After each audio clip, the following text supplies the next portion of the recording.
Hey everyone, welcome to a new camera comparison here in Xi'an, China. So I have the OPPO Find X8 Ultra against the iPhone 16 Pro Max and the Vivo 200 Pro, the global version of that model. So I'm swapping over the audio sources between our front-facing cameras. Right now they're using electronic image stabilization and they are set to 4K 30 frames per second, but they do support 4K 60. You can see the stability across all three is looking a little similar, but I can see one of them does seem to be quite a bit steadier here. Rear cameras, first up, ultra wide. So the iPhone can fit a bit more into the shot because it's got a slightly wider field of view versus the two Android phones. So they're using electronic image stabilization. Just going to pan here, nice and slow, and hopefully no drop frames, no judder coming through, especially with those Android phones. It is quite common. So we'll go over to the main cameras now. This is where they're now using optical image stabilization and electronic. Now in the distance here, you can see these people are cracking whips against these spinning tops, and that is really quite interesting, this sport. And I'll take it up to now 2 times digital across them all, just to get a bit of a closer look there. And a short walk ahead to test stabilization. Looking good, the stability on all three. So optical zoom cameras, big difference in the megapixel count here. The Vivo, which is 3.7 times optical zoom, has a 200 megapixel sensor, and the optical zoom max of the iPhone is 5 times. We have a 3 times periscopic with the OPPO, which I'm using now, and then 6 times looking at this temple.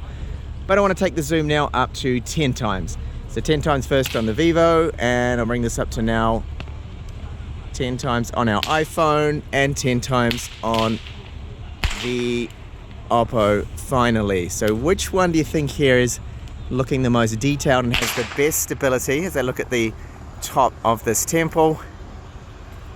Finally back to the main cameras and a short jog. Not that you would ever be moving around this fast when you're filming. And finally, back to the ultra-wide cameras. Now stepping up that video to something a lot more difficult, and that is, of course, low light. So we're with the main cameras across all three at the moment, swapping over to the ultra-wide cameras. Which one do you think is the best? Stabilization, noise, and of course the image quality.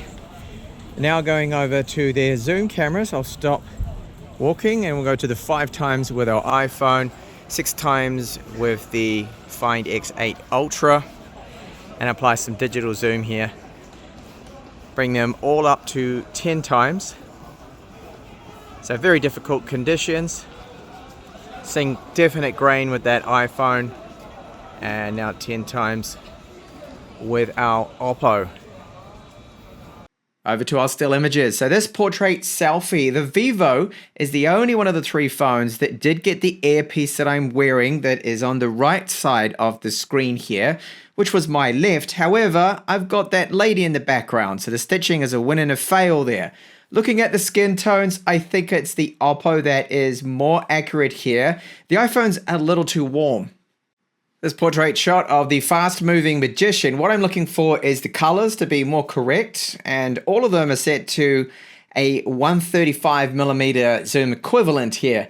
So the correct colors, or close to what I saw true to life, is with the OPPO here, because this man's shirt was not that super saturated bright red, but it was more a little bit faded looking that you see with the OPPO. When it comes to the stitching, the iPhone in the portrait mode at this kind of distance where I took the shot, it just didn't really seem to blur out the background at all. The Vivo did it, but on half, which looks a little bit odd. However, it did capture his guitar better than the OPPO.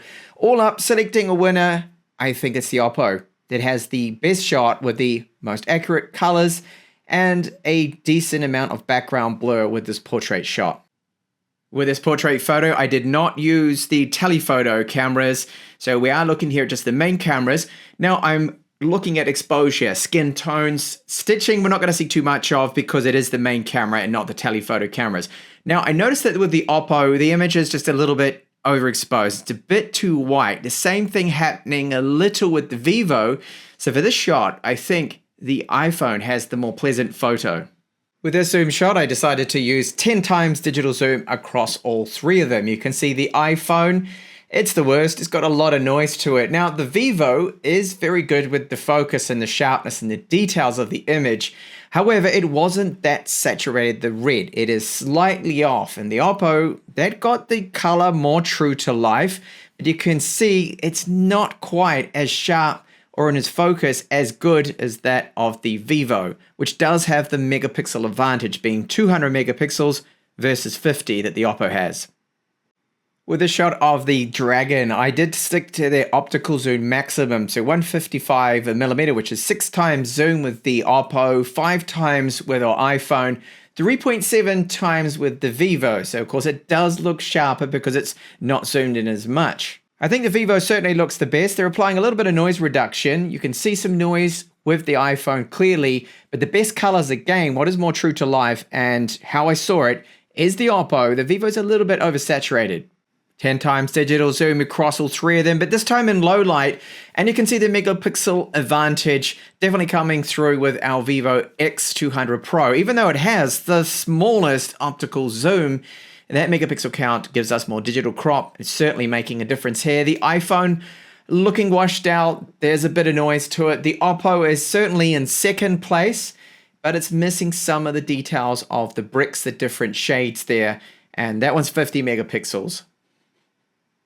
Macro modes with this shot, and the iPhone got the colors more correct, and that's really how I saw it. A bit more natural looking. The Vivo, very good. And it's got a lot of details there. Of course, again, has the highest megapixel count, but I believe it's the OPPO. For me, and its personal preference, of course, is a little bit better than the Vivo, which is a close second, and the iPhone definitely last place. This example is the ultra-wide cameras. Now, I do find that the Vivo has the best HDR. We get more details in the shadows with the Vivo. The iPhone, to some, may look the best because it is slightly over sharpened, just a little bit. The OPPO is a good combination and blend of both. I like the colors with the OPPO, and I find because of the colors being a little bit more true to life and it not being over sharpened, I lean towards the OPPO with the ultra wide. But definitely, I think second place is the Vivo with the HDR if you like to have more details in the shadows. Main cameras now, so we do have a 1-inch type sensor with the OPPO. It's the only of these three to have that sensor. Does it give it an advantage? Well, looking at these shots, no, they are so similar, all three of them right here. But I do find in general, these kind of shots and HDR, that the iPhone performed the best with its main camera. The two Android phones, they're a little bit overexposed, and I think the exposure is just a little better with the iPhone, if a tad over sharpened. Low light portrait shots. The iPhone really struggled. Doesn't look great. There's a lot of grain blur to it. Second place, the Vivo, and I believe it's the OPPO with the best shot here, but there's a bit of skin smoothing. However, you can see clearly, well, to me at least, that it is the best of the three. With this 10 times zoom shot, it's from another angle looking at that same temple that I showed you earlier. And just to point out at how bad that iPhone is, at 10 times zoom, just terrible. So that's half digital and half optical, and so much noise to that telephoto camera from the iPhone. And I think here, the best probably the Vivo, although that OPPO is a very close second. Night shot, low light shot mode here with all of them, and it's hard to take a bad photo in Xi'an, and the hotel that we're at was just absolutely amazing. But apart from that, you can see that they all look good. The iPhone's looking the darkest there. It didn't pick up a lot of the details of the roof. The tiles, you can see at the lowest part. The rocks around this area and the lanterns, I think they're a little bit better exposed, certainly with the Vivo. And I lean towards the Vivo of being the best here. Close second, the OPPO, and in last place, the iPhone, which is no surprise, but it's still a decent shot. It's not bad. It just doesn't have the look that the Vivo has. The Vivo's just got so much more in terms of detail, from the overhanging weeping willow tree around those rocks. Details just everywhere. So much better, that Vivo. And with this example of the main cameras again, you can see that the iPhone ruined by the flare that we get, that lens flare. and it didn't handle the light as well as the Vivo. The Vivo to me is the clear winner, but again, a very close second is the OPPO here. So both of the Androids clearly showing that they are superior to iPhone when it comes to low light photography. This example, low light, being a portrait mode shot, the Vivo did, I think, capture more shades in the darker patches and areas. It has a warm tone to it with the iPhone, and the best white balance again was the OPPO, and this is definitely not the first time it's happened. Onto my findings now, and this, remember, is all subjective, so you don't have to agree with me. Now, I think the video, I did find that after it settled down, the OPPO had the best white balance, the skin tones, and even the stabilization for selfie video. Also thought that the audio with our OPPO did come through a little bit richer, certainly much better than the iPhone, both of the Androids. And for the rear camera video, I'm impressed with the colors. It's more true to life with the OPPO, and you get a little bit more details, I find. And the stabilization was also very good, especially with the telephoto cameras with our OPPO. However, ultra-wide video, that win went to the iPhone. For portrait photos, I did find that the OPPO would get the skin tones normally the most accurate, but not always. There was an instance where it was off. Stitching normally quite good, and overall very pleasant looking portrait photos with both of the Androids, and a little bit better than the iPhone I did feel. Now, one area where the two Android phones dominated over our Apple, and that was the telephoto camera. It's just no contest here. There's a lot more noise with the iPhone's 5x optical zoom camera versus both the OPPO and the Vivo. And in low light, I found that they were both superior to the iPhone. Both of them dominating, but in general, when it comes to zoom photos, the Vivo with its 200 megapixel zoom camera had an advantage, especially in low light. It was slightly better. So I think if you take a lot of low light photos, you want to go for the Vivo. We still have the Vivo X200 Ultra, which is coming, of course, and I will be testing that out.